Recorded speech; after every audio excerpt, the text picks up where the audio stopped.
This is quite an exciting release for me. I've demoed a couple of GForce's soft synths, the Mini Monster and the Oddity, but only in the context of comparing them with others, and both have been a lot older than the other releases. So although holding their own against much newer software, they were a little bit dated in some respects. Sonically though, they were in the same league, so this being a new release, I can give it a thorough testing in its own right.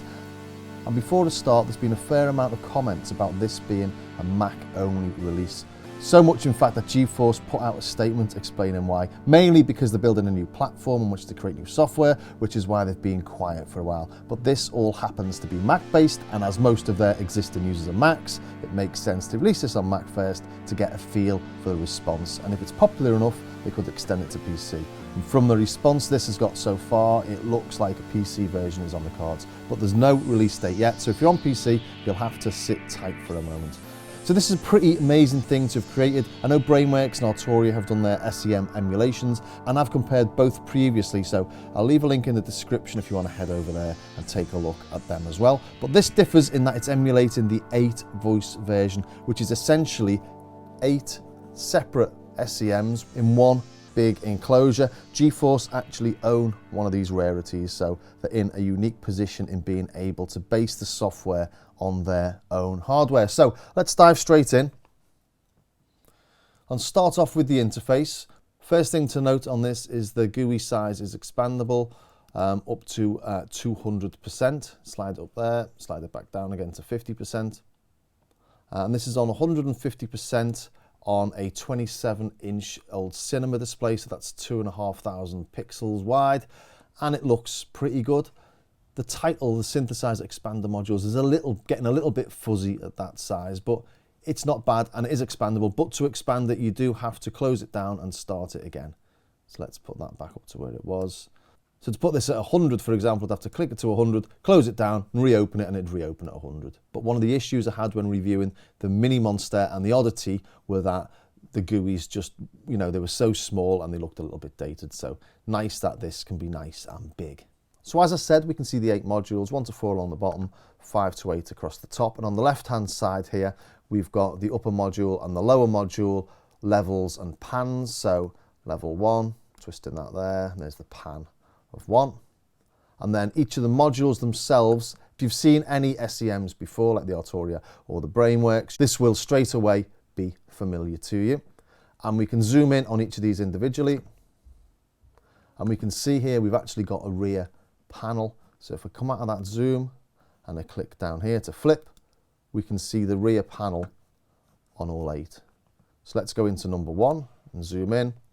VCO1, VCO2 and VCF, all very, very standard. Envelope 1, envelope 2 and the LFO right in the center. This is exactly what you'd expect to see on an SEM, but we've got some additional functions. We've got VCO3 as a mod source, which can be an LFO, and as it's a VCO, we can also use this for FM, which is an interesting take. We've also got some additional functions on the LFO. We can change the wave shape, for example, which you can't do on the original. We've got re-trigger on or off, so it'll trigger at the same place every time you hit a key. And then we've got an intro, which is basically a delay before the LFO ramps in. I'll play all this in a second. And then over here, we've got the velocity modulation routines. We've got aftertouch modulation routines as well. And here we haven't just got one, we can have separate values here for 5 different things. So amplitude, filter, mod 1, mod 2 amount, LFO rate. So if we go through those, you can see they're all changing. And what's interesting now is you may have noticed that these blue lines and yellow lines appear. If I turn the cutoff frequency up with the velocity, you'll see I'm getting a yellow line over here. There we go. And if I change that with the aftertouch, we get a blue line. Let's put that on 0. Double click puts it on 0. So it's the aftertouch. So you'll see a blue line there. Add the yellow, we'll get green, then a bit of yellow.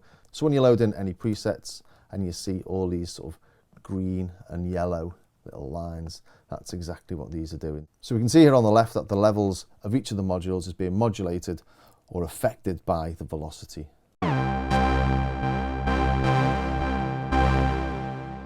And you can't really tell that I'm doing anything there because you don't know how hard I'm pushing it. And then on the bottom here, we've got this group button. And you can see everything's lit up with a little sort of green light, and that means that when I change one, I change them all.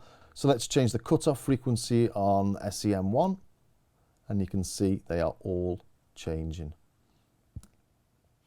And we can turn that on and off for different ones. If we go to lock, we can see that on modules 5, 6 and 2. It's not going to change now. They're not green anymore. So only on 3, 4, 7 and 8 is the frequency changing. And we can do that in the zoom as well. You can see there that 2, 5 and 6 aren't selected. Come out of the zoom. It's 2, 5 and 6 that haven't got the sort of green glow on them. But this is obviously massively handy because on an original, you'd have to change all 8 independently.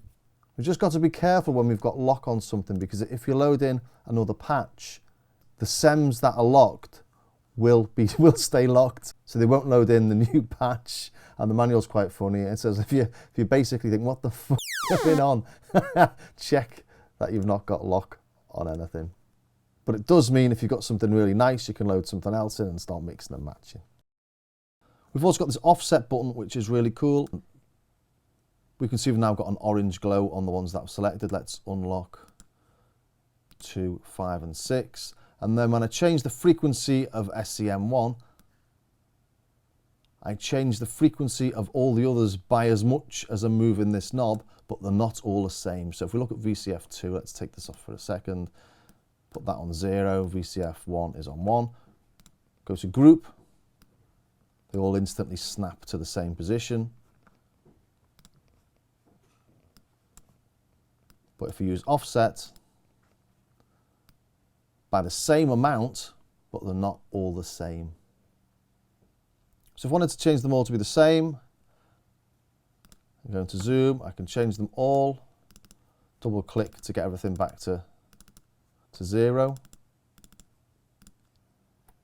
And now I can save that, say, as an initial patch.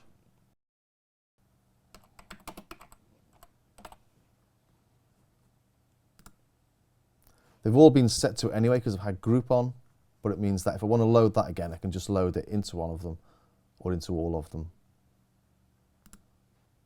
So you can load and you can save your separate SEM settings, and you can copy and you can paste, which just makes flying around this whole interface really simple, and much simpler than if you had 8 individual SEM modules, obviously. That's the joy of software. Also on the bottom left here, we've got this vibrato, and the vibrato works as like a separate LFO. We've got the rate and the amount, and it works on all the SEMs, and we can choose upper, lower, or both.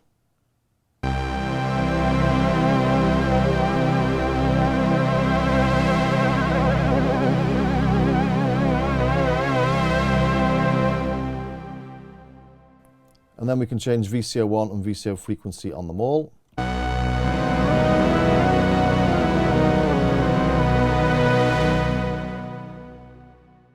And we've got portamento amount. Got a reference tone, bend range, we've got 2 semitones, to 48 semitones. And then we've also got a detune button. So you can hear it's detuning there by around a semitone. We'll just load in another patch.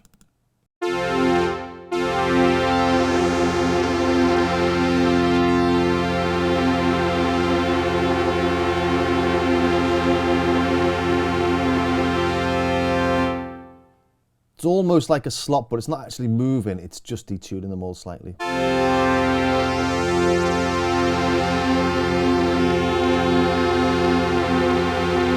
Until you've broken it. And this is up to about a semitone of detune. If we just listen to one on its own.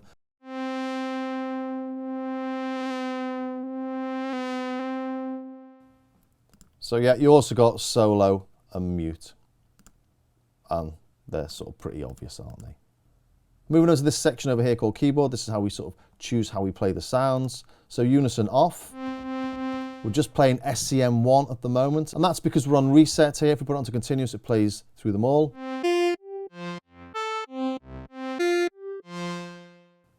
quite interesting. Let's take the attack off.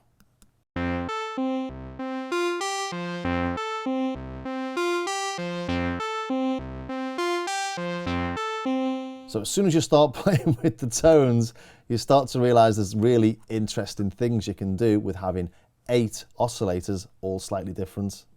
So we've got a legato mode. No retriggering, play it in mono. There we go. Poly mode, obviously we get poly.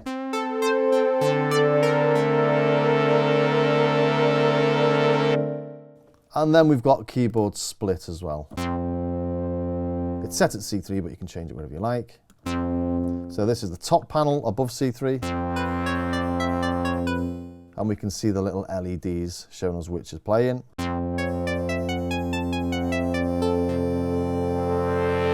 And then play below C3.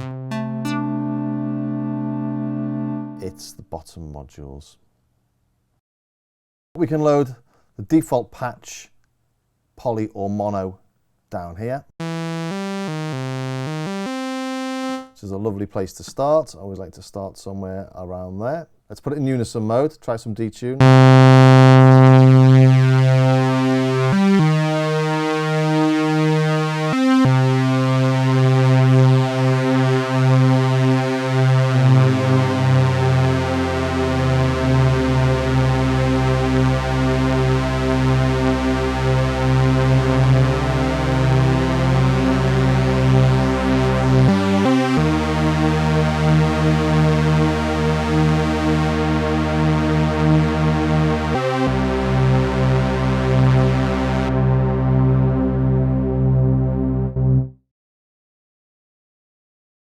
So for anyone who's never used an SEM before, I've loaded in the default patch. So we start off with the oscillators, we start off with how you mix them or how you hear them. So we turn them up. So this is the sawtooth turning up. It's like a mixer. The 0 and then the pulse. So it's an interesting way of doing it. It's almost like you've got 2 faders, but you can only use the sawtooth or the pulse. You can't blend between them. But an interesting way of mixing between the 2 of them.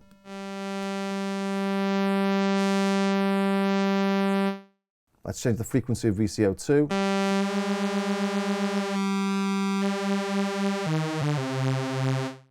And we're off.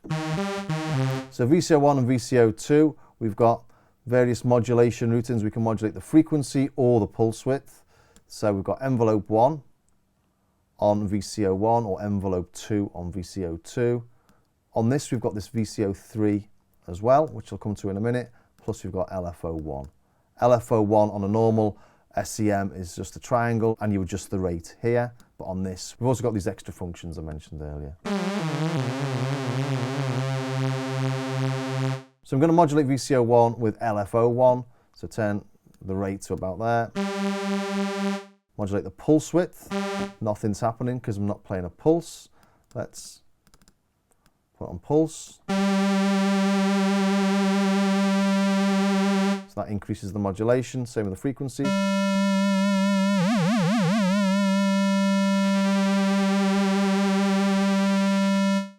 And we can adjust the actual pulse width, so you have 0 modulation, double click for 0, have it on a pulse.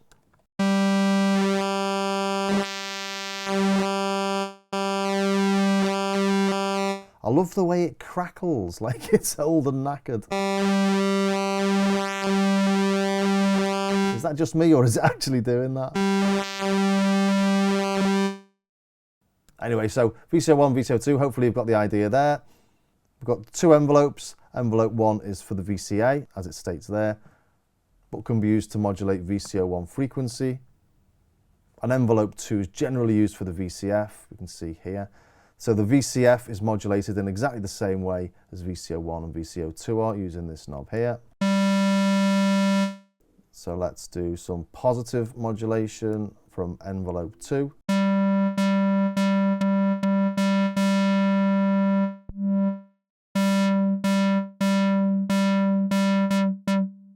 Exactly what you'd expect. And then we've got this state variable filter, so we can go from low pass. Let's just turn the modulation off for now. Through to a notch. Through to a high pass. And we've got bandpass mode as well.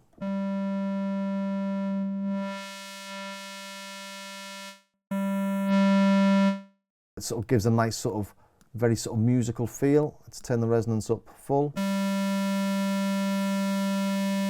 Oops, resonance on full with a notch just basically reduces the notch to 0.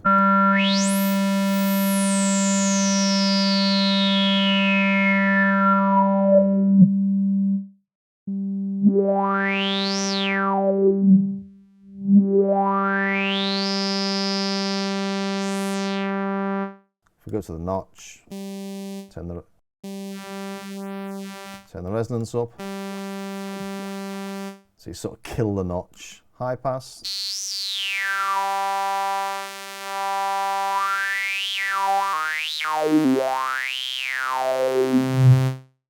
But this is where the sort of real heart of the SEM sound is, the state variable filter. It's just got a really nice musical sort of tone to it. I've got an Analog Solutions fuse box with a very similar filter. It's absolutely delicious.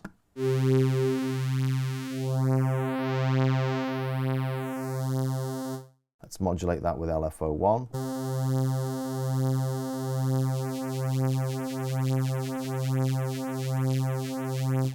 That's effectively how an SEM works. We've also got sync as well, so we can sync 2 to 1. Let's turn 1 off, so just listen to number 2.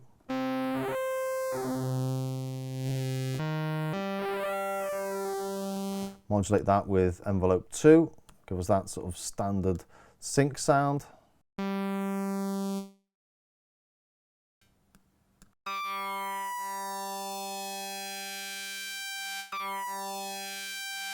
Bring oscillate 1 back in.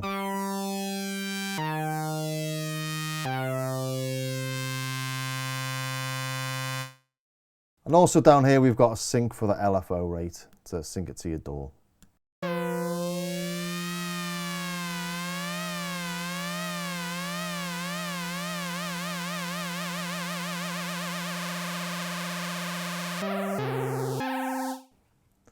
It's not going massively fast, let's turn sync off. But then we do have FM using VCO3, so really nice touch this. Let's load in the default patch again. Turn the amount of the Aftertouch off. Let's modulate VCO1 with VCO3, so put it on VCO3. Turn it up.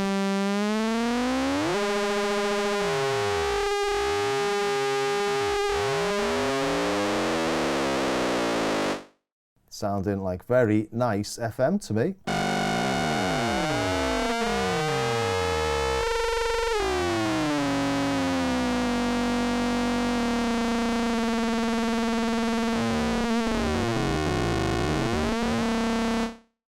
And VCO3, obviously, it's not just the modulation source, it's also an oscillator in its own right, so we can listen to that.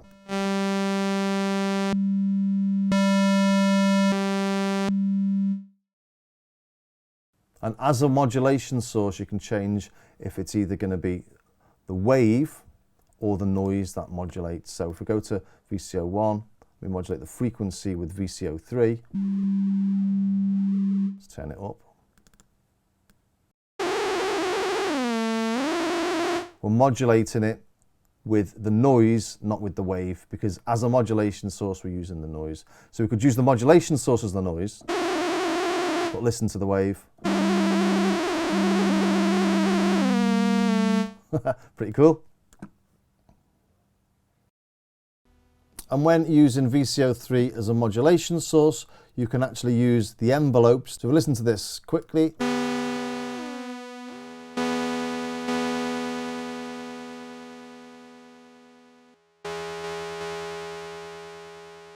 That's VCO1 being modulated by VCO3. Turn VCO3 up. Just so we can hear it, we modulate VCO3 with envelope 2, we can hear that it's modulating VCO1 differently because it's got the envelope on it now.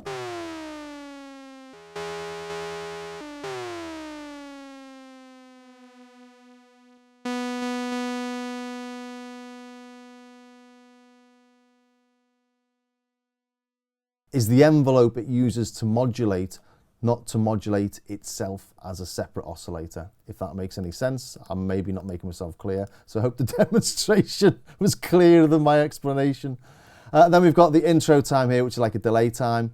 For the intro up, we've got 2.5 seconds for it to build in.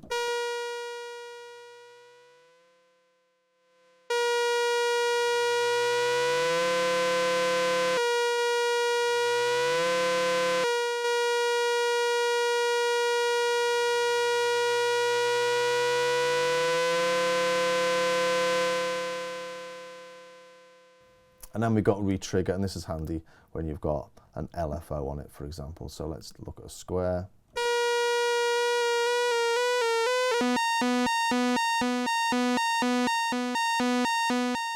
Every time I press a key, it's starting at exactly the same place. Take retrigger off, this is now running free. So every time I hit a key, it's starting in a different place. And he keeps on hitting it at exactly the same time. There you go. So moving over to LFO1 here, that's exactly the same with the retrigger here. That's what that does. We can change the waves. So let's put LFO1 as the modulation source for VCO1 frequency.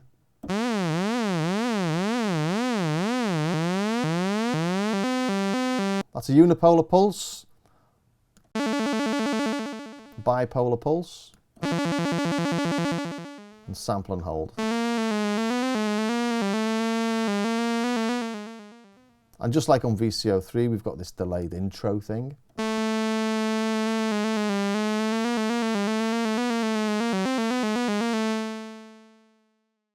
Okay, moving over to the velocity and the aftertouch modulation. As I mentioned earlier, turn the frequency up. We can see now we're getting this yellow line on the VCF. So that's the amount of modulation. So play it softly, play it hard. Let's try that with the aftertouch as well.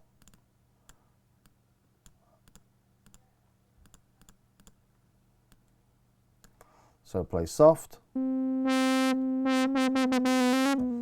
you go. Let's take this LFO off. That's just me pressing the key a bit harder.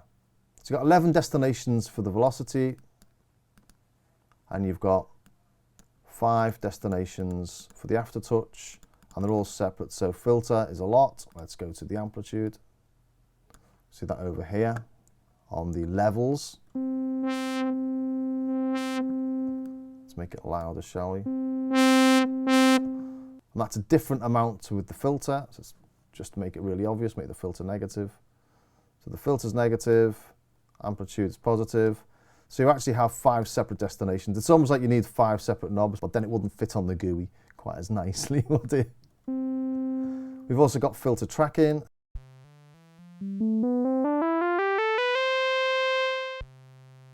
So I think that sort of about explains what the SEM is, plus these additional functions.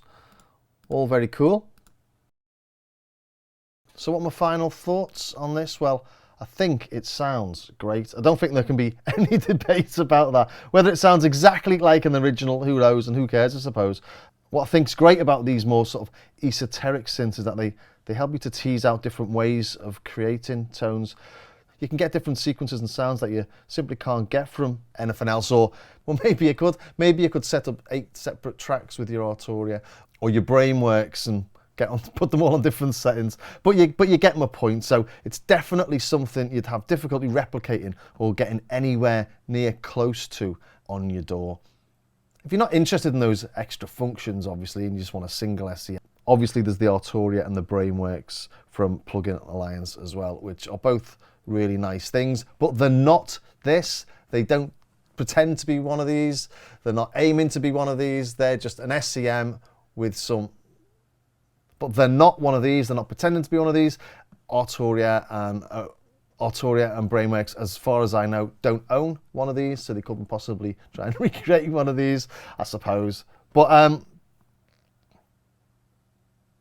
it's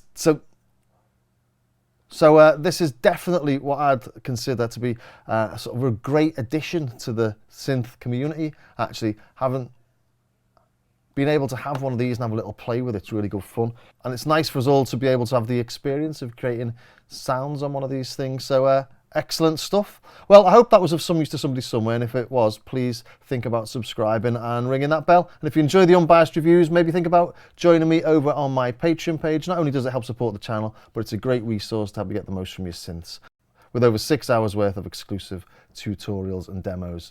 So I hope you enjoyed that, and I'll see you next time.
you.